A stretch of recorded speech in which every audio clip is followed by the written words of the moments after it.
go guys, Mason Corby from Downunder Dynamics here.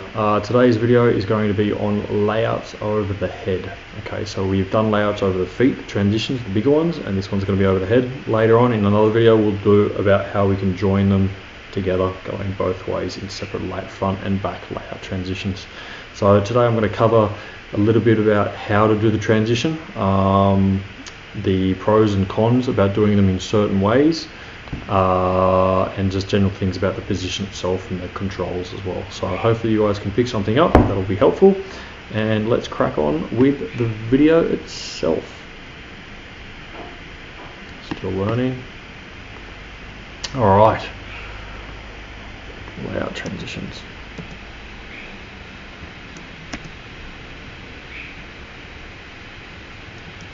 So this is starting from the belly to the back. Okay, first the motion is going up, and each time I do the transition it's going to get a bit faster and faster. So you'll notice how what I'm trying to do here is keep my body as flat as possible.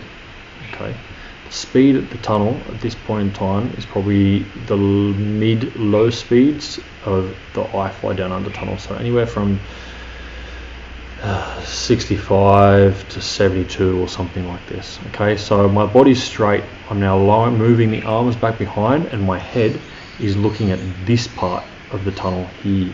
Okay, so eyes are here. My arms, I'm not pulling back near my body, I'm going to pull back behind my body. Trying to keep my body forward and push off the wind as least as possible with my legs. Now you can see here I do slightly do it, the hips do slightly push back, but what I'm not thinking about, I'm not thinking about hips up, I'm just thinking about legs straight. And if anything I want to try and straighten my legs up this way. This one I don't do it as much, but I still don't do it too badly. Arms are back behind my body. Okay, so I'm in kind of this position. This position looks very similar to the back angle position or the back carving position as well, and you're going to notice when we go the other way it's quite similar. Okay, body's forward, I'm riding down, I'm using my arms. You can see I've got my arms exposed. That's trying to allow me to keep up, keep the up in the air. Okay, if I just collapse my arms real quick I'm going to drop. Alright, so I'm trying to keep them open slightly, and then my body is slightly coming back. I'm not hooking, I'm not catching. I'm going to land down here. Now notice where the eyes were looking as well. So as much as I can, I'm going to be looking still at this area of the tunnel for as long as I can. Boom. On the back, arms forward, returning to pretty much a back fly position. Okay, legs up. I'm not trying to catch like this. I'm not rolling the shoulders either. I'm not hunching the neck. Okay, I'm trying to keep this all nice and out, as minimal change as possible. Pretty much here you can see the body still, it's pretty much in that straight position, that same as what it was when it was on its belly, just the opposite. Landing on the back. Okay, to brake coming on the back, I don't hunch or arch too much. I'm just keeping more surface area spread, so head is still back behind the arms. Okay, arms are up. If I push my arms back too much my head comes forward naturally, and my legs aren't hooking, I'm just straightening the body. Okay, if anything I'm opening my feet to the side as you can see here, and I'm catching more wind on that outer part of the calf. Turn to a back fly position. Okay, now go on the other way. First thing I do is straighten those legs again, straighten them this way, out, lengthening the body. The arms are quite neutral, the head's back behind the body, the arms going up. Okay, not arching, not arching, and then I'm releasing the arms and letting the head go back the same, the opposite to what the other way was. So I've still got that drag, causing the drag out the front, and I'm slowly now, as I'm feeling like I'm going forwards, I'm moving the arms back, keeping the arms exposed on the side slightly, not trying to push and hold on the wind, but just allowing a little bit more drag to be presented, and arching down and landing on the belly, the exact opposite, back to the beginning. Okay, now let's watch it with a little bit more speed. We can see here from the front. Before we go speed, we'll see it from the front side. So here's what I mean. You can see quite clearly now. Legs are straight, arms go back, head looking at the opposite side of the tunnel, body maintaining straight, and I have that drag out to the side. If I lost this drag with the arms and went here to here, something like that, I'm going to rock it down really quick. So I want a little bit of drag to help hold me up, especially on this low speed. The higher speed, not so much. You'll notice how that drag I don't just get rid of, I move it around the front, so it's now in the front of my body. It's going to allow me to still go backwards. And there's that out turn of the legs. Going up and over again. Arms, side, keeping that side, over on the belly.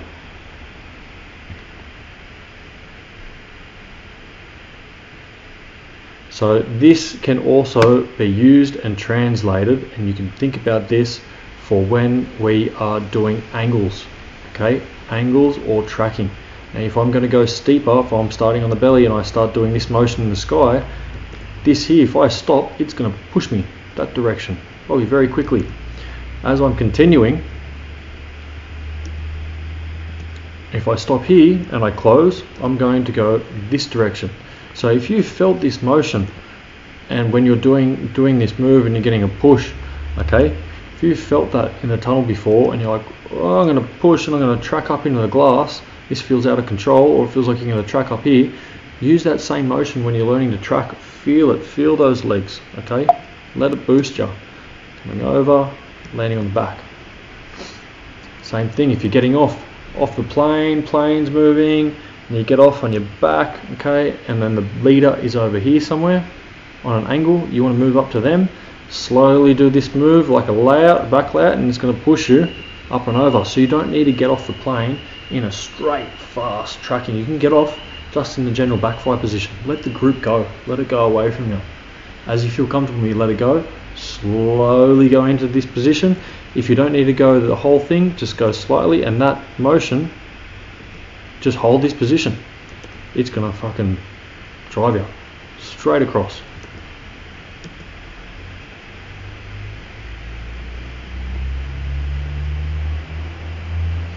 So all these different sections can be used at some point.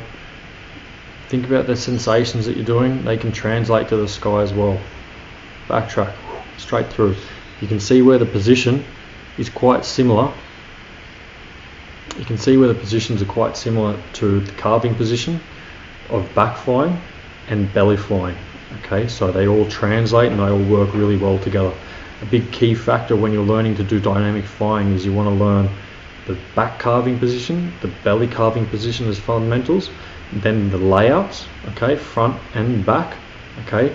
Once you can put them all together, you have this motion going around, and then you have this motion going around, okay. And then the combination of this plus around is the dynamic flying. They're the two basics, the two factors of it.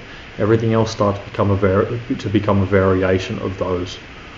So I hope you've learned something on this. Not in full detail. This video wasn't. Sound like Yoda then. I don't know why. This video wasn't in full detail of moves and stuff, but just a little quick bits of tips. So please feel free, write some different things in the comments if you'd like to see more, or critiques or anything like this. Like and subscribe, check out the body piloting channel, and thanks for watching. Cheers.